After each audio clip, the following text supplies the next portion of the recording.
Au cœur de la Westphalie, dans un château paisible appartenant au baron Thundertentronckh, vivait un jeune homme nommé Candide. Il avait été élevé dans cette demeure comme un membre de la famille, bien que sa naissance fût entourée d'un certain mystère. Candide était doux, sincère et d'une grande naïveté.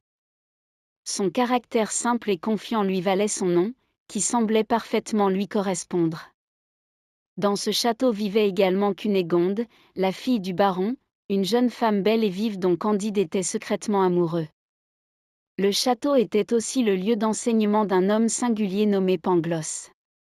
Ce philosophe enseignait à Candide et aux autres jeunes gens une doctrine très particulière. Selon lui, tout ce qui arrive dans le monde arrive nécessairement pour le mieux.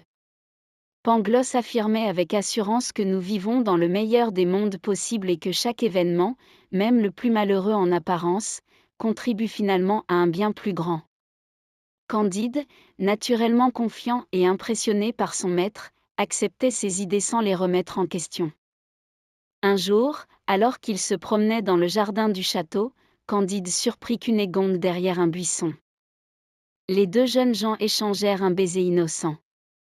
Mais leur moment fut aperçu par le baron lui-même. Furieux qu'un jeune homme d'origine incertaine ose courtiser sa fille, il chassa immédiatement Candide du château à coups de pied. Ainsi commença pour le jeune homme une longue série d'aventures à travers le monde, loin de la sécurité du château et des certitudes philosophiques de Pangloss. Peu de temps après son expulsion, Candide fut enrôlé de force dans l'armée bulgare. Il y découvrit la dure réalité de la guerre. Les soldats étaient soumis à une discipline brutale, et Candide comprit rapidement que l'armée n'avait rien d'un monde ordonné et raisonnable. Lors d'une bataille entre les Bulgares et les Avars, il assista à des scènes terribles, des villages brûlés, des familles massacrées et des villes détruites.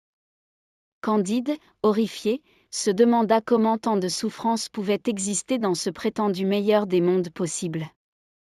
Profitant d'un moment de confusion, Candide parvint à s'échapper de l'armée. Errant seul et affamé, il finit par rencontrer un homme charitable nommé Jacques, un anabaptiste hollandais.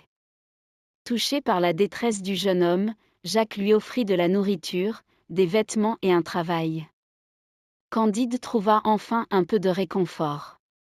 Peu après, il retrouva Pangloss, qui était dans un état misérable.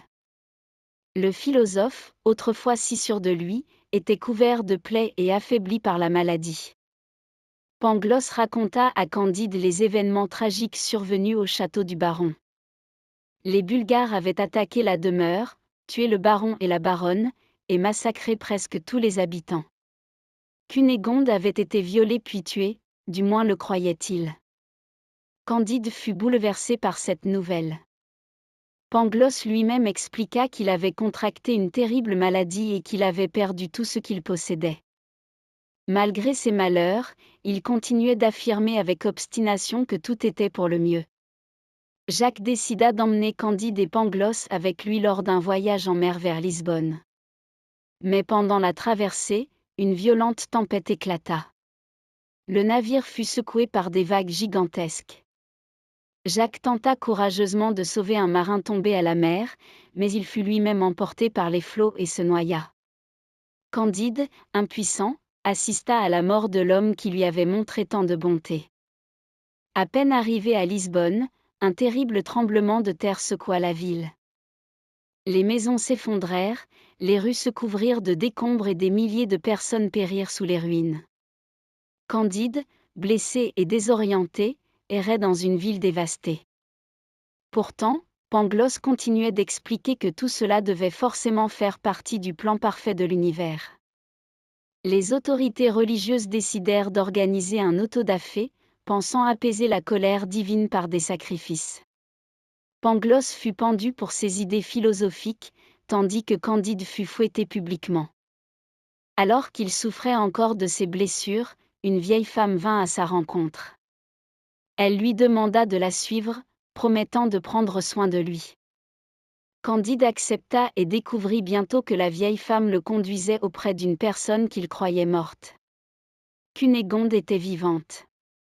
Elle raconta comment elle avait survécu à l'attaque du château, mais qu'elle avait ensuite été vendue et exploitée par plusieurs hommes puissants. Candide, bouleversé, retrouva celle qu'il aimait. Mais leur bonheur fut de courte durée. Pour protéger Cunégonde, Candide se retrouva contraint de tuer 2 hommes qui cherchaient à la contrôler. Fuyant la justice, Candide, Cunégonde et la vieille femme quittèrent l'Europe et se rendirent en Amérique du Sud. Candide entra au service d'un gouverneur espagnol, mais Cunégonde fut retenue par ce dernier, qui désirait l'épouser. Candide fut alors contraint de s'enfuir une nouvelle fois. Au cours de ses voyages, Candide rencontra un homme nommé Cacambo, qui devint son fidèle compagnon. Ensemble, ils traversèrent de nombreuses épreuves et finirent par atteindre un pays mystérieux appelé l'Eldorado.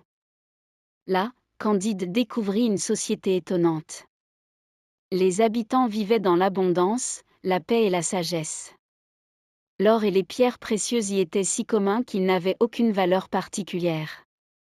Les habitants n'étaient ni cupides ni violents, et leur société semblait véritablement harmonieuse. Candide aurait pu rester dans ce lieu idéal, mais son amour pour Cunégonde l'empêcha d'y trouver la paix. Il décida de quitter l'Eldorado afin de retrouver celle qu'il aimait. Avant de partir, le roi d'Eldorado lui permit d'emporter une grande quantité d'or et de richesses. Cependant, au cours de son voyage, Candide perdit peu à peu ses richesses à cause de la malchance, de la tromperie et des accidents. Les hommes qu'il rencontrait se révélaient souvent intéressés ou malhonnêtes. Malgré ses espoirs, il découvrait encore et encore les injustices et la cruauté du monde. Lors d'un voyage en Europe, Candide rencontra un homme nommé Martin, un philosophe profondément pessimiste. Contrairement à Pangloss, Martin pensait que le monde était dominé par la souffrance et l'injustice. Les 2 hommes discutèrent longuement, Candide oscillant entre l'optimisme naïf de Pangloss et le pessimisme sombre de Martin. Après de nombreuses aventures, Candide finit par retrouver Cunégonde. Mais le temps et les épreuves avaient profondément changé la jeune femme. Elle avait perdu la beauté qui avait autrefois tant impressionné Candide. Pourtant, fidèle à sa promesse et à ses sentiments, Candide décida de l'épouser malgré tout. Peu à peu, plusieurs personnages de son passé réapparurent: Pangloss, miraculeusement sauvé de la mort, la vieille femme, Cacambo et même le frère de Cunégonde. Tous finirent par se retrouver dans une petite ferme où ils décidèrent de vivre ensemble. Au fil du temps, Candide comprit que les grandes théories philosophiques ne suffisaient pas à expliquer la complexité du monde. Ni l'optimisme aveugle de Pangloss ni le pessimisme total de Martin ne lui semblaient entièrement satisfaisants. Un jour, après avoir rencontré un vieil homme qui vivait simplement de son travail, Candide tira une conclusion qui allait guider la fin de sa vie. Il déclara que la meilleure chose à faire était de cultiver son jardin. Cette phrase signifiait qu'au lieu de spéculer sans fin sur la nature du monde, il valait mieux travailler, vivre modestement et chercher le bonheur dans les choses simples.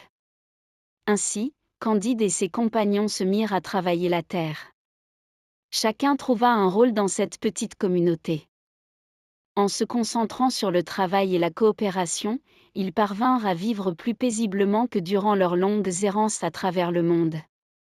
C'est ainsi que se termine l'histoire de Candide, un jeune homme naïf qui parcourut le monde et découvrit peu à peu ses contradictions, ses injustices et ses souffrances, avant de comprendre que le bonheur ne se trouve pas dans les grandes théories, mais dans une vie simple, utile et concrète.